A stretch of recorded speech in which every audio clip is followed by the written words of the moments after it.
Hi, this is Governor Pete Ricketts, and welcome to another episode of the Nebraska Way podcast, where we talk about how Nebraska is growing and more.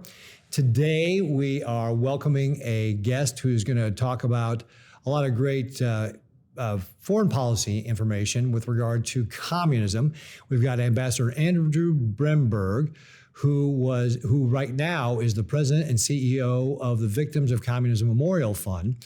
But prior to his work at the Victims of Communism Memorial Foundation, before his work at the Memorial Foundation, he was the ambassador for the United States to the office of the UN and other international agencies in Geneva, which is where he got exposed to a lot of the things with regard to the Chinese Communist Party. Previously, he had been involved in domestic affairs. And in fact, right before you became ambassador, you were also president. You were the assistant to the president and director for Domestic Policy Council for the Executive Office of the President, and had served as the policy advisor and counsel on nominations for the office of the Senate Majority Leader. And then you were also got your BA from Franciscan University in Steubenville, Ohio, and a JD from Catholic University of America in Washington, D.C. And you and your wife, Maria, have 4 kids. Is that right, Ambassador? That's right. All right, great. Well, as I mentioned, we want to talk a lot about your work today with regard to the Victims of Communism Memorial Foundation. But before we get into that, why don't you just walk us a little bit through your history, because a lot of your history was really domestic policy related before you became the ambassador. But just kind of walk us through how you got from, getting your JD at Catholic University of America to getting to the White House. Well, thank you. It's so great to be with you, Governor Ricketts. Thanks for having me on your show. And as you mentioned, my background, I've served in public policy here in Washington for almost 20 years. It was largely focused on domestic regulatory issues, healthcare and other domestic issues, which, as you mentioned, I got in my law degree at night while working in the healthcare field, and then had the opportunity to serve in the United States Senate and work for other nonprofit contractors here in Washington, mostly in the domestic space. And I had the opportunity to, as you mentioned, to serve as the director of the Domestic Policy Council inside the White House. And during that time, like many Americans, I was becoming increasingly aware and concerned about how China was approaching its own change in foreign policy and how it was interacting with the United States and other countries and the whole international community. And I was then given the opportunity to represent the United States at the UN in Geneva, where most Americans think of the UN being headquartered in New York, which is where the General Assembly and the Security Council are. But there are a whole array of other technical and policymaking bodies in the UN system that are headquartered in Geneva. And having worked in domestic policy, I felt particularly well informed and equipped to work on those substantive issues that were of interest in Geneva, and to learn what's going on with China. How are they, see up close firsthand, how are they, participating in the international community? And when I arrived in Geneva, it was truly stunning to see and hear from other countries' ambassadors the stark change in approach that the Chinese Communist Party had taken over the last less than a decade. One from a much more kind of defensive kind of turtle posture, just wanting to kind of be left alone from potential criticism in the international community, to one of the kind of very aggressive, as we see now, kind of wolf warrior diplomacy and politics, where they're really looking to reshape and change some of the fundamental rules of the road and approach to a kind of Western designed, free liberal international order that the United States led the creation of, after World War II. And so would you say a lot of this policy is being driven by President Xi Jinping? I mean, he is the person who's been in charge here for the last decade, right, at the Chinese Communist Party, as well as in charge of the Chinese government. This is really something that he's driving. Is that fair? Absolutely, without a doubt. The change comes when he takes over. And just as we've seen, his change in his own domestic policy in terms of increased authoritarianism and more abuse and persecution of different religious and ethnic minorities at home, this much more aggressive approach in the international space to, frankly, push or bully other countries to go along with their vision of an international order that will tolerate and placate their approach to redefining human rights or changing what a rules-based order means. I mean, learning how even the same words can kind of take on a whole new meaning and context when dealing with the Chinese Communist Party was a really interesting and deeply informative experience. Yeah, so you mentioned how over the last decade, the CCP, and particularly under President Xi Jinping, has been trying to change the rules of the road. What does a rules-based order even mean? Can you give us some examples of how the Chinese government has really been pushing to change what international norms are with regard to how countries behave with each other? Sure. One very easy example to explain to people is in the space of human rights. And human rights is something that we as Americans all cherish and fundamentally understand because it's rooted in our founding. And the whole the Universal Declaration of Human Rights and the international agreement on what human rights are really stem from the U.S. founding experience that all countries then kind of agreed to after World War II, which, to summarize very briefly, starts being rooted in individual rights. There are lots of other important rights as well, but it starts with this understanding of the primacy and importance of individual rights. And what the Chinese have sought to do is change the language of human rights to focus on collective rights, or that's where you get the idea of the right to development and other economic rights that, if put on equal pairing or potentially at a higher level of importance, provide you a kind of perverted human rights reason to violate the individual rights of people for the collective good. So this was a big push that they've made over the last several years. And unfortunately, it really wasn't until during the Trump administration that the U.S. was pointing out to other countries, do you see what they're doing? Do you see what they're trying to do with their change of language? And have actually succeeded in getting other, Western and developed countries to recognize that and start objecting to that sort of language. So that's one example that's been problematic, but we've now recognized at least. Well, let's talk a little bit about that because you mentioned that before as well. And it's certainly one of the things I wanted to talk about is the Chinese Communist Party has been persecuting the Uyghur people in Western China and putting them in concentration camps and committing other atrocities against them. And is that an example of how the Chinese Communist Party was really trying to change the language of development so that they could say, hey, we're trying to develop the entire region here, and these Uyghur people, they're kind of getting in the way, so this is why we have to re-educate them. Is that fair? That's exactly right. I mean, it's driven by their own domestic reasons for doing so, and then what we would see internationally is them trying to change the language to justify or explain how their approach to development is actually they are human rights leaders. I mean, they even say these things, right? Which is remarkable to hear. But that's the way in which they try to do that kind of pivot by saying, because we're prioritizing development, well, then clearly we have to improve the human rights for the whole community at the expense of these individual rights. So now so maybe I should talk a little bit about, for our listeners and viewers that don't know about the Uyghurs, talk a little bit about what we're seeing from the United States about what the CCP has been doing to the Uyghurs. Yeah, it has been truly horrific. It is a genocide happening today in the 21st century that unfortunately in many parts of the world and in parts of the United States goes largely unnoticed. I had the tremendous experience of meeting with Uyghurs who had escaped from China and other Uyghur activists while I was in Geneva.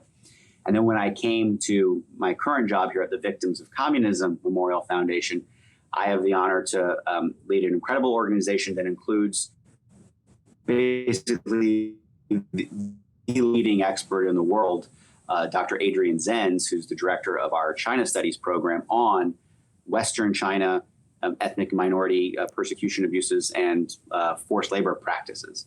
Some of the research that my organization has put out that he's done and others just within the last year and a half has been instrumental in enabling the United States government and other governments to take action on this ongoing genocide. So, for instance, it was great to see that the CBP, Customs and Border Patrol, last year stopped the importation of cotton and tomatoes into the United States from Xinjiang because of their forced labor practices. The reason for that was largely based on the research that Dr. Zenz had actually conducted.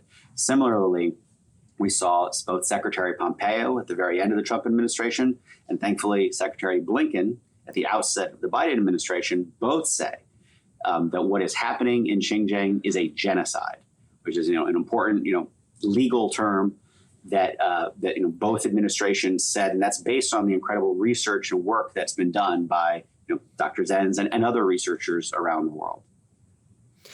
That is, are the Uyghurs the only group that the CCP is targeting this way? Or are there other groups in China that are also facing similar types of persecution?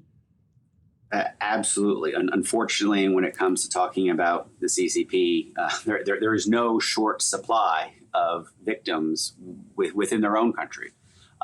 So when we talk about the Uyghurs, which again are a kind of Central Asian, Turkic Muslim minority ethnic group that are a distinct ethnic group from Han Chinese, most of what we are seeing today is actually in Xinjiang with Uyghurs is actually built upon the CCP's long history of persecution against Tibetans in southwest China. Going back, for well over 20 to 30 years, we've seen terrible persecutions in Tibet and all the, whether it's the holy sites of the monks and nuns and total attempted eradication of Tibetan culture. So they've now brought that approach into the northwestern part of China with the Uyghurs, but then also in what people think of as mainland China. I mean, what we are seeing right now in Hong Kong is just a devastating example of China's unwillingness to live by their own word and live by agreements they've made internationally. Of course, when the UK handed Hong Kong back over to China over 20 years ago, there was a broad recognition and a legal agreement by China that it would be one country, two systems, and that the way of life and freedom that was enjoyed in Hong Kong would be maintained.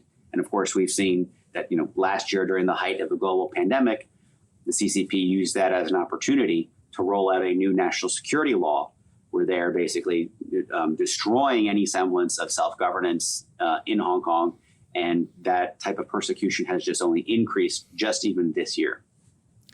Yeah, we've had some previous guests that was talking about that as well, what was going on in Hong Kong. And then Falun Gong is another example where it's not specifically targeted at minorities, but with regard to religion.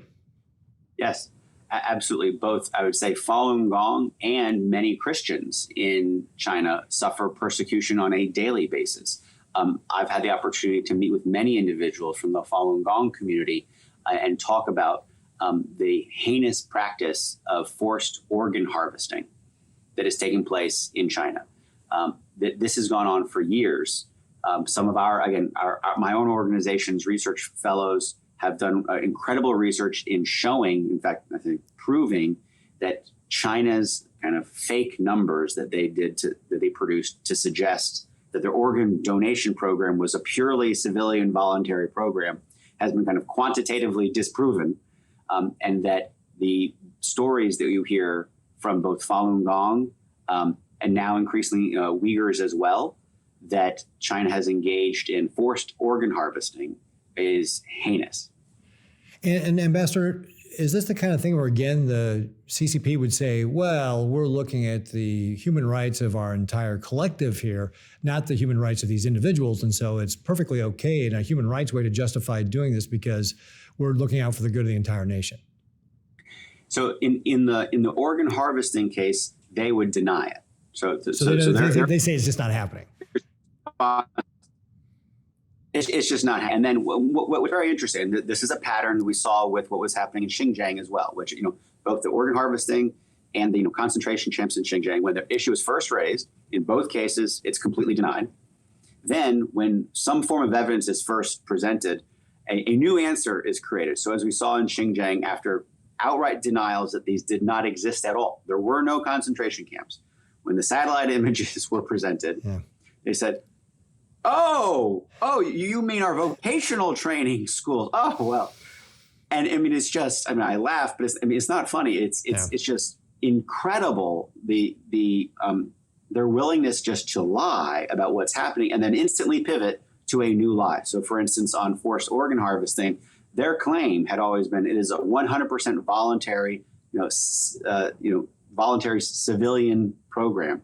And then when the numbers did not add up, when they were presented with this cannot possibly be true, what is it? They came up with this new answer of, oh, well, it also includes voluntary donations by prisoners. Now, of course, in China, unfortunately, when you talk about the topic of prisoners, anyone can be a prisoner at almost any time. So that was their kind of pivot answer to explain how they were able to source so many organs that just didn't. Again, as I said, the numbers just didn't add up. You also mentioned that Christian minorities were also being persecuted. Can you talk a little bit about just what has your research uncovered with regard to what's happening to Christian denominations in China? Yeah, so the persecution of Christians in China goes back decades, and there is both from the relationship we see between the CCP and the communist recognized Catholic Church within the country, and then a very difficult discussion going on among Catholics in China in terms of whether or not those individuals have to go to state recognized churches. And then the entire world of kind of Protestant and evangelical Christians in China that are mostly persecuted and limited to kind of, house churches that have to largely meet in secret.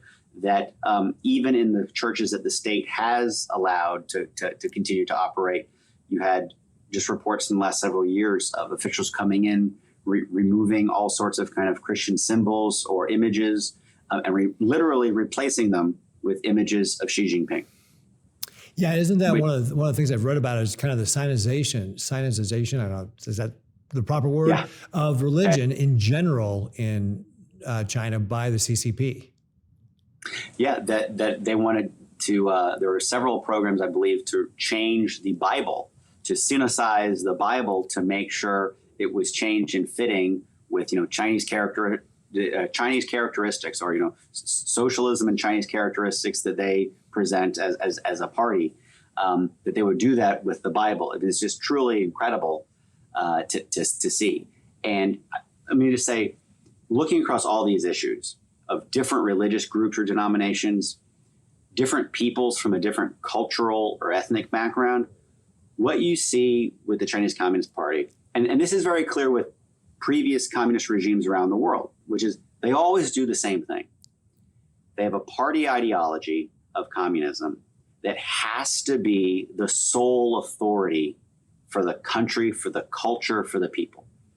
So any group, whether it is a cultural, ethnic, or kind of sub-national group, any religion, any philosophy, any kind of intellectual space, anyone that has their own type of different way of thinking or approaching something that in any way deviates from the regime's approach is an enemy of the state and has to be dealt with. And that usually means persecuted in one or multiple ways.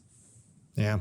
So the CCP recognized their 100th anniversary this past summer, and many Western media outlets gave it favorable coverage.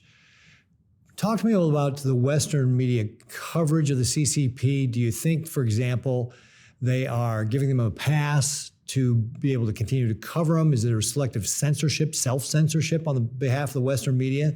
And, we've talked about, again, under two administrations now, the Uyghur people being characterized, what's being done to them as a genocide. What about the coverage in the Western media on that topic? And again, just talk to me about how should the Western media be covering this? What do you see? Yeah, I have to say, it is extremely disappointing and frustrating to see not all, but so much of Western media turn a blind eye to what is happening today. There are many reporters and news outlets that want to do the good investigative journalism, and that's important, and that is critical to helping the U.S. and the rest of the West learn and understand what is happening there. But I feel like from a corporate perspective, there is just a unwillingness to provide the real attention and analysis of what that means when these facts are presented, and that there are consequences of that. I think not just the media, but also many Western companies are, I understand they're in a difficult position that, China has changed its behavior for the worse over the last, several years, almost decade. And those companies need to grapple with the reality of what that change means and need to change their behavior. And I understand that's a difficult process for them, but it's one they have to be engaged in right now, both from a human rights perspective, but also from a how China is doing business. Just in the last 2 years, we've seen an incredible domestic crackdown in China on their own capital markets, on their own tech industry, entertainment, what we're seeing with real estate in China. It is a real kind of rejuvenation of the kind of capital C communist party in China. And lots of Westerners have felt for a long time that, well, maybe China's not really communist. This whole, maybe we can do business with them. And while I think that was the wrong analysis in the past, I understand why people thought that perhaps. The illusion of that has been stripped away. And companies really need to understand what that means today, and that how they need to quickly change their own business practices, exposure. And then that's true of the media as well. Yeah, so because I think that's a great point. If Xi Jinping has taken a different approach to this, it's much more like Mao when he was in power. Isn't that fair? Absolutely. I mean, every Chinese leader since Mao up until Xi Jinping really sought to kind of, in some ways, distance themselves from some certain parts of Mao's philosophy and the way he governed. Xi Jinping has been the one that has really returned and celebrated those roots of the kind of Maoist cultural revolution, Great Leap Forward approach in a much more, explicitly totalitarian way that doesn't seem the least bit concerned about trying to hide even. So your group, Victim of Communism Foundation, has been one of about 200 groups that have called on the Western media to boycott the Beijing Olympics that are coming up here. Talk to me a little bit about that and what ought Western media be doing? How will the CCP use those Olympics to try and portray itself? Well, thank you for bringing that up. We've worked with 200 other non-governmental and human rights organizations to really raise awareness to this really troubling issue coming up in early 2022. We've worked to ask the IOC that is responsible for site selection for the Olympics to either change the venue or postpone, because we can't have at this moment of heightened totalitarianism and acts of domestic genocide have the Olympics, which are meant to be a global unifying experience, hosted in China. And just provide some context to that. China has long seen itself as a growing global power, recognizing that they were technologically and economically far behind the West. And that the 2008 Olympics that China hosted were an incredibly important both domestic and international propaganda moment of their kind of coming out party. China we are a leading global power. We can put on an incredible show in Olympics and see how all the world comes here to China for this great event. Can you imagine the propaganda damage that will happen in 2022, both internationally and then to the domestic Chinese population, if, despite the fact that they're committing genocide at home, that they are not living up by their international obligations, whether it's throughout the UN system, Hong Kong, or their bullying behavior in the entire Indo-Pacific region, that during that time, the world comes and gathers in this very high-profile, everything great way at the Olympics in 2022. This will be, devastating. So what can Western media do, or how should they be covering this if I'm presuming the IOC is not going to delay or move it? They certainly don't have a great track record and a lot of other issues with regard to how they treat people. So what should Western media do when Beijing is hosting these Olympics?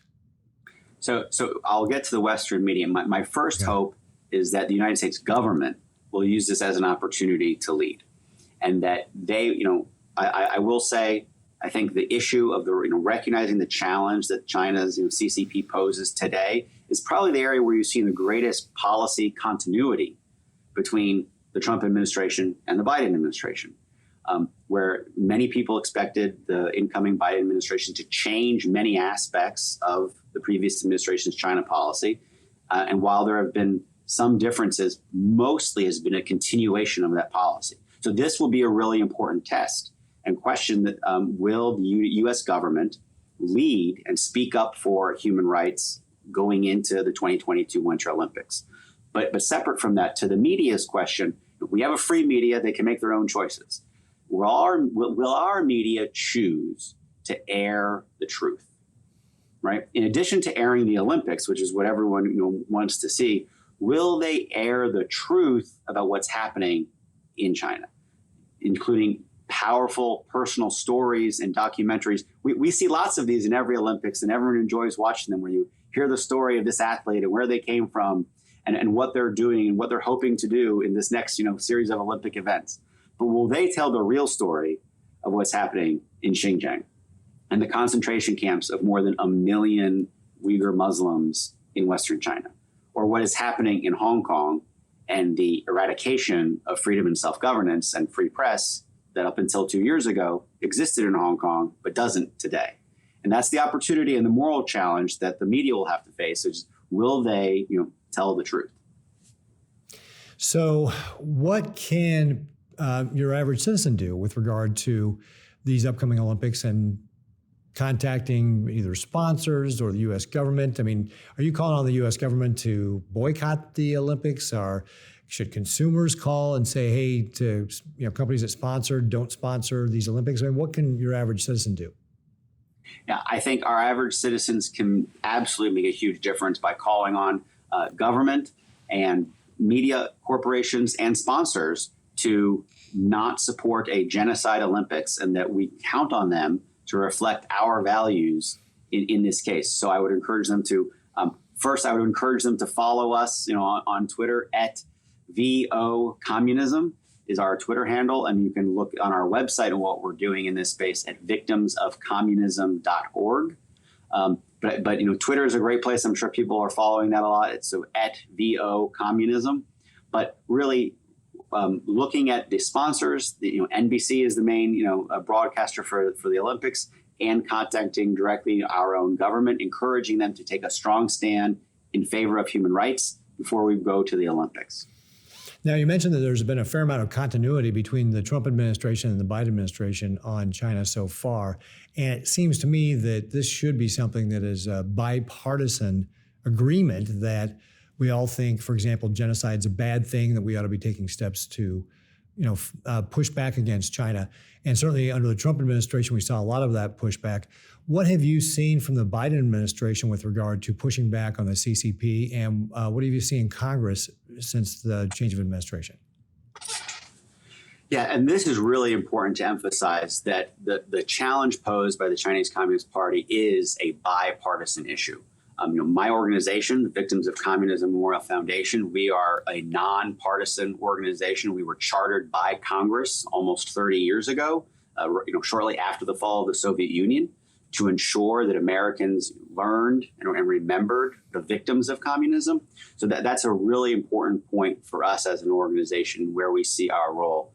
Specifically, one issue that I mentioned earlier, we saw both Secretary Pompeo and Secretary Blinken both make a statement about genocide, say what is happening in Western China is a genocide. I think that was an incredibly important continuation that we saw there. I also think you saw both in the last year of the Trump administration, and then over the summer during the first part of the Biden administration, You've seen a continuity in terms of trying to protect Americans in our retirement and capital markets from being invested in either PLA military corporate companies or those that are engaged in human rights violations. So we saw a continuation of that policy just this last summer with a new Biden executive order that built upon one from the Trump administration. I think Congress, we've seen tremendous bipartisan support in terms of in various houses passing the Forced Labor Prevention Act and the STOP Act in one house. So I think we can continue to see very strong, large bipartisan majorities in Congress that have shown incredible leadership in wanting to speak up, whether it is for those victims in Hong Kong or those in Western China in Xinjiang. Now, obviously, China is not the only communist country that is out there. You've got Venezuela, you've got Cuba. What have you seen with regard to those countries and the possibility for regime change there? So that's really important to remember, is that China is not the only place, even though that is where the largest number of those victims today living under communism. There are other countries, and Cuba first among them, which has been plagued by a communist dictatorship for well over 60 years. We have a great Latin America studies program here at VOC that I've been really proud about our work with Cuban dissidents just this year. So as many of your viewers may know, over the summer on July 11th launched large public protests, which were some of the first publicly held protests on the island in decades, where you had leaders of the San Isidro movement, which is a community of artists that had been, expressing their art, had been arrested, and I think through no interest of their own, intentionally becoming dissidents and almost political figures. And I just want to make one point about that, because it's something you see in the history of communism, both in Eastern and Central Europe and the Soviet Union and other places, which is where anyone who has a different way of thinking or viewing, this gets back to the cultural issues, religious issues, artists, anyone who just has a different way of expressing themselves or thinking, if you do not conform to the totalitarian ideology of the regime, you are a potential threat that will be persecuted. And that's what we saw that kind of sparked this fight for freedom this summer in Cuba. So it is my hope that those protests that have continued will actually bring greater international condemnation and focus on the regime, and that we hopefully will see freedom in Cuba again. And what about Venezuela? Anything there that can offer people hope? It is very difficult right now. Venezuela is suffering from a combined crisis, not just of their own, socialist and proto-Castro regime, but also the incredible economic crisis. I mean, Cuba has been in an economic, basically, depression for decades. Venezuela is a country that just decades ago was one of the most prosperous countries in Latin America and has been on this continued economic just drop because of the socialist policies by the Chavez and now Maduro regime. So pulling it back to China, we talked a little bit about the Olympics and what people could do, but just more broadly speaking, what can Nebraskans do to push back on communism and the CCP and some of the things that are going on, for example, in Venezuela or Cuba? What are some things that just ordinary citizens can do? So I think, and this is what I'm so excited about for our organization, which is you need to educate yourselves and help educate your friends and family as much as you possibly can, because we as a country are not aware today of the challenge that communism poses like we were 2 generations ago. Throughout the height of the Cold War, Americans knew and understood deep down there was a real challenge and threat posed by Soviet communism. And, I'm of a younger generation. I remember as a child when the wall fell and the Soviet Union fell, and we kind of breathed this sigh of relief thinking that's over. Since that time, we've lost the sense of understanding of what did communism actually look like then? Who were those victims? What did that mean? And have lost the connection to the victims today. So I think educating ourselves about the history of communism, the victims both past and present, is critical to making sure that we can then know whether it's calling our elected officials or business leaders to advocate for policies that protect and promote our free way of life and reject the communism we see reemerging around the world today. So I want to make a plug here. My organization does a lot of work in the education space, as you might imagine. We have a curricula. I can actually show you here. That's in its third edition. We're working on a revamp of this right now to make it more broadly available in schools to help ensure that that's geared towards middle and high school students so that they learn the victims of communism throughout its history. We also run a teacher training seminar where we train teachers every year in how to teach about communism to their students, which I think is incredibly important. So that actually brings up the question that I was going to get to next, which is, you mentioned that, it used to be that Americans were very familiar with communism and the contrast between communism and our way of life here. But it sounds like since you're creating curriculum for the schools, that's been lost. Talk to me about what is going on in schools. What should schools be doing to be able to help educate our children about communism and how it's victimized people? And actually, I was just going to throw this little stat out. When doing, I've been doing research on communism lately, I was really shocked to see that more people have died under communist regimes, from the implementation of communism in the 20th century than died in both World War I and World War II combined. It was just really a stunning figure if you think about it, just how many people have died under communist regimes because of the implementation of communism. But I got to tell you, I didn't know that before I started doing this research this past year. What should our schools be doing? So let me just touch the point you made right there. 100 million. So we know from research evidence that more than 100 million people have died due to communist regimes over the last 100 years, and that more than 1.5 billion people still live under communist regimes today. And unpacking 100 billion, what that means over decades of basically a century of communism in terms of the Soviet takeover with Lenin and Stalin, the Cultural Revolution and Great Leap Forward with Mao across China. These are incredibly morally shocking numbers that individual leaders are responsible for tens of millions of deaths. And that is not taught in schools is, I think, a real American tragedy. So bringing back to your question, what schools to do, we have to teach our students about the victims of communism, both its history and the stories. Something my organization focuses on, in our name, the victims of communism.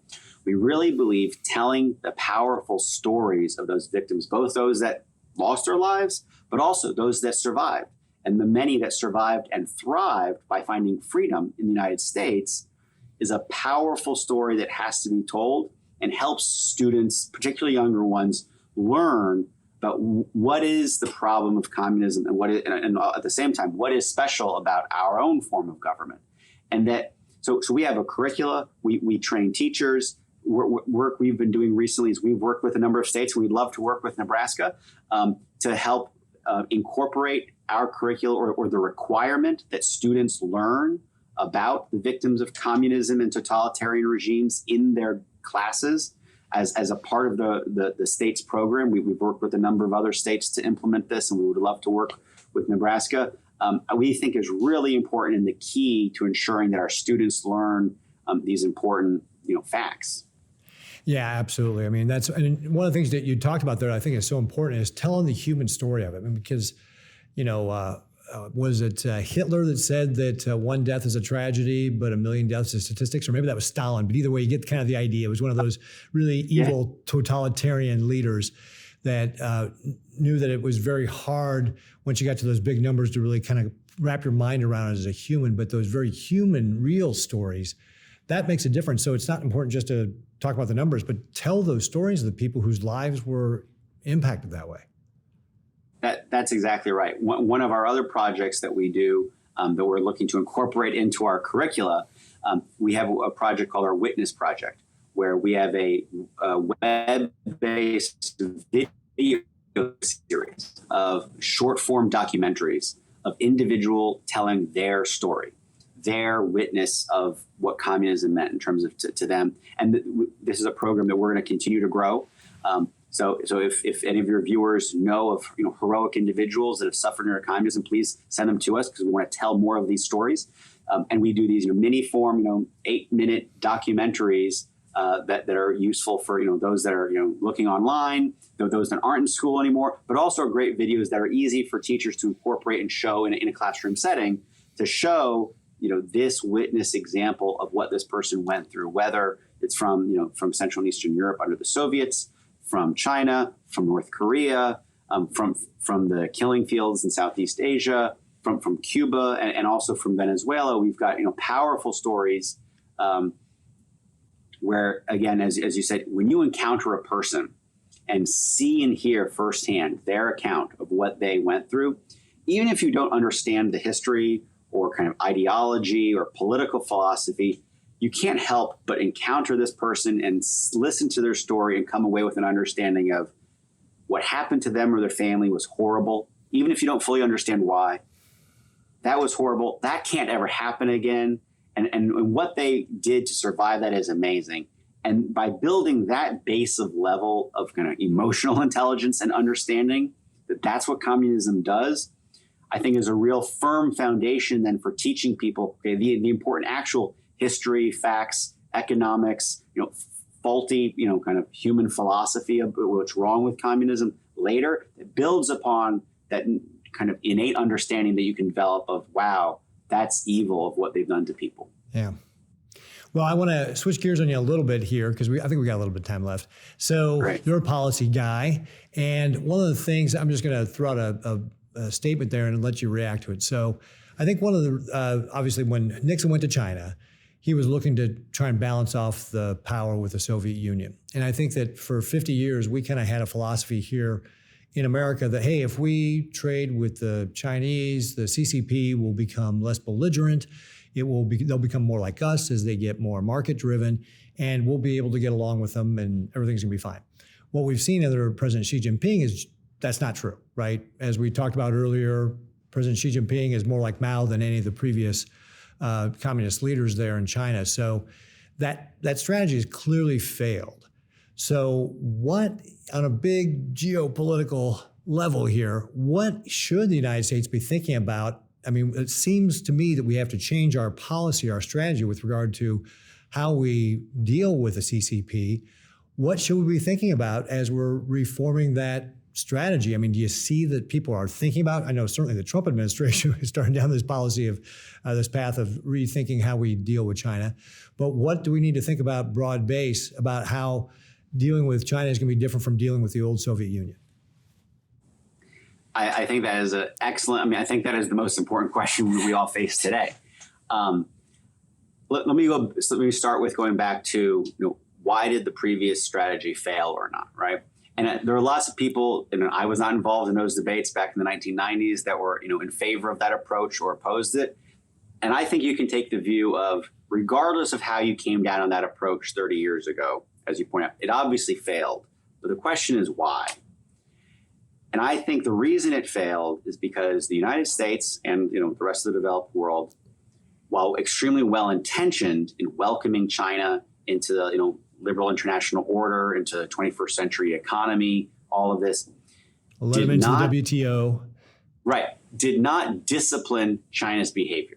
So I think while it may have been a debate back in the late 1990s, of should you have let China in the WTO in 2000, if you were taking the side in favor of it, I think that's a fine position to take. The problem became, okay, well, you let them in, and by 2002 or 2003 or 2004, China has not conformed its behavior to follow the rules of the WTO. There was no disciplining, whether by the US or other international organizations and other countries, of that behavior. And what China saw, and the lesson it learned from this, and many other cases as well, is we can say yes to something, we can sign up and do whatever we want, and there won't be consequences. And I think that's been the most kind of dangerous part of the way the U.S. has interacted with China up to now. And what we now saw during the previous administration, and hopefully we'll continue to see this administration, is that the U.S. has pivoted. the U.S. has said, okay, there's no longer a kind of free ride, status quo based on your bad behavior. China will choose to behave however it wants to. The issue is there need to be consequences and an accountability by the U.S. and by countries around the world for how China chooses to act, and that might change their behavior. I mean, that's kind of basic common sense. So I think both you saw, the Trump administration, again, was the first to kind of take many of those steps. I think there was an opportunity for the Biden administration that has stressed a real primacy and importance of international cooperation and multilateralism. And I served as the ambassador to the UN. I think that is a really unique space where if the Biden administration leads, you can see countries around the world come together to kind of protect and defend those principles and those institutions in the multilateral system from what I would say is China's, malign or bad behavior in that space. But it's a question of follow through, right? Which is, it's not enough to do a statement or a press release. Is there the follow through that the U.S., particularly with our allies, will show and demonstrate to the CCP that what the lessons they've learned over the last 20 to 30 years are wrong or have changed now, and that they can no longer get away with those types of actions. So, the great example will be, what will the U.S. and our Western partners, allies do vis-a-vis the Olympics? I mean, that will teach China an important lesson. Right now, they know they've acted terribly in Xinjiang with Uyghurs. They know they violated an important international legal agreement on Hong Kong. So what they're going to learn now is they're going to learn what is the reaction by the United States and other countries. Not the press release. They factor that into the process. They know, they'll complain. But does the rubber hit the road? And that's going to be the real challenge from a U.S. foreign policy perspective, in my mind, going forward in terms of addressing the CCP. Where do we, in a smart, calculated, because they're very calculated, where do we, in a smart, calculated way, work by ourselves or with our partners to demonstrate that they have to change their behavior? Yeah, because I think in many ways, this is going to be more challenging than the Cold War was, right? Because after the Cold War, we didn't really have a whole lot of economic ties to the Soviet Union. We sent them a bunch of war material, but we didn't really trade with them. And what's been allowed to develop, certainly over the last 30 years, as you mentioned, is a very robust trading relationship where the United States has invested, a lot of our companies have invested directly in China, and we obviously buy a lot of things from China. So unwinding that is not something you're just going to do overnight. So you do need a different strategy here. You talked about consequences. What are some of those consequences that China is going to pay attention to that you're going to be able to get companies or people in the United States to go along with? So I think, in the case I gave, the example I gave, the Olympics, how the U.S. and other countries diplomatically engage around the Olympics will send signals that the Chinese are looking for and will learn from. So, I mean, that doesn't necessarily entail cutting off elements of trade, but that's an important step in signaling those. I think many people were surprised to see the Biden administration largely continue the tariffs and some sanctions on the Chinese that were in place from the Trump administration. I think that in and of itself sends a signal, and how long that continues or how the U.S. government approaches any discussions of that will send very strong signals to the CCP. Similarly, we've seen, as I mentioned earlier, we've seen increased pressure around the requirement that China comply with U.S. laws as it relates to capital markets. I mean, if you'll probably remember this, when you had the accounting crisis of 20 years ago, we had the passage of what's called Sarbanes-Oxley, and all these new important, any of your listeners that are business owners will relate to this. These laborious accounting reporting requirements to ensure that we audit the accountants to make sure we don't have funny business in any of the accounting books. And that's been processed by U.S. economy. Everyone complies with that now, except Chinese companies listed on U.S. exchanges. They're the only companies that don't comply because under the CCP treats those papers as kind of state secrets, and the auditors can't look at those papers. But our capital markets are still open to companies that violate U.S. law just because they're from China. Now, we've seen some important steps by what's called the PCAOB, and now recently by the SEC as well, looking at these issues. So this is another facet in which China will learn the lesson. Like, what action and approach does the United States take? Particularly, this is, I think, a really opportunity, an opportune space, I hope, for the Biden administration, where we partner with other countries that largely share our values and our way of life and belief in freedom, where we can partner with those countries to implement similar policies in cooperation with one another. Those will be signals that China will see loud and clear, and have to really reassess their own policy approaches. Your example with this, the Soviet Union in the Cold War, they had to see strength, right? They had to see that there was strength on the opposite side of the table, and that they had to then adjust their approach. That's what the U.S., particularly with our allies, need to be showing. And I think there's a real opportunity for that. I mean, the rest of the world has been slower to wake up to the threat than the United States has, but is happening right now, particularly across Europe. And so, I mean, as long as my firm belief is that if we continue to educate our own population, educate other countries, we are well positioned to stand for freedom and confront the threat that communism poses in the CCP. So we're nearing the end of our time here, Ambassador. Is there anything else that we didn't cover that you'd like to make sure we hit upon before we wrap up? Well, I want to just mention about my own organization again. I know I talked about our traditional education programs that we want to make available to teachers and students in schools across the country. If you go to our website, again, victimsofcommunism.org, we have our Witness Project, where you can see these great videos and mini documentaries of those individuals who have lived and suffered under communism.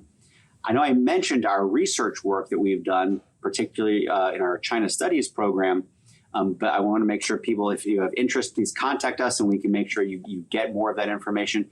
And the kind of last project I want to highlight, our organization, again, was founded almost 30 years ago by Congress. The word memorial is there for a reason. The statue behind me is a small version of the memorial to all victims of communism that my organization was asked by Congress to establish and was erected here in Washington, D.C. 15 years ago. While that was the original intent, the dream, the hope all along was to establish a Victims of Communism museum here in Washington.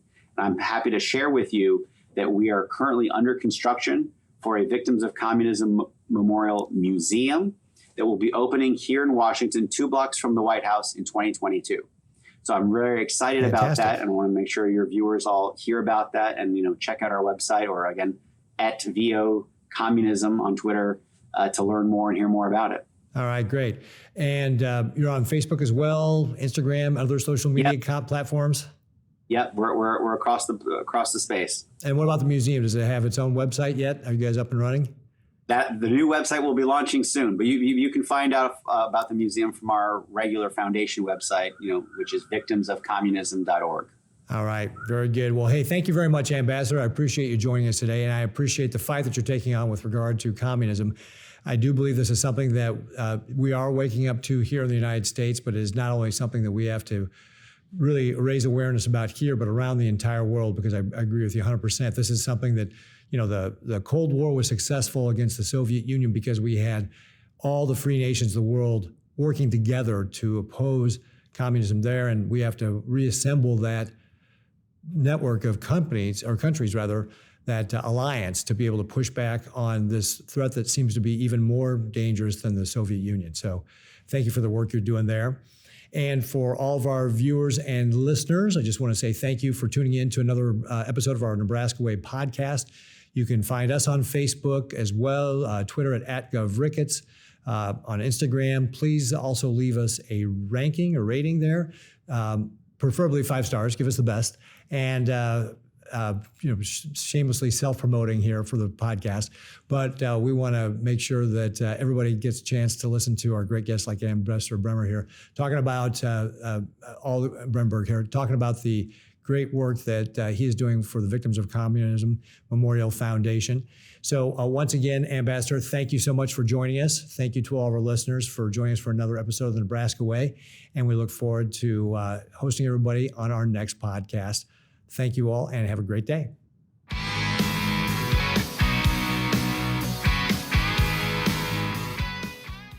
Paid for by Pete Ricketts for Governor, 1610 N Street, Suite 100, Lincoln, Nebraska, 68508.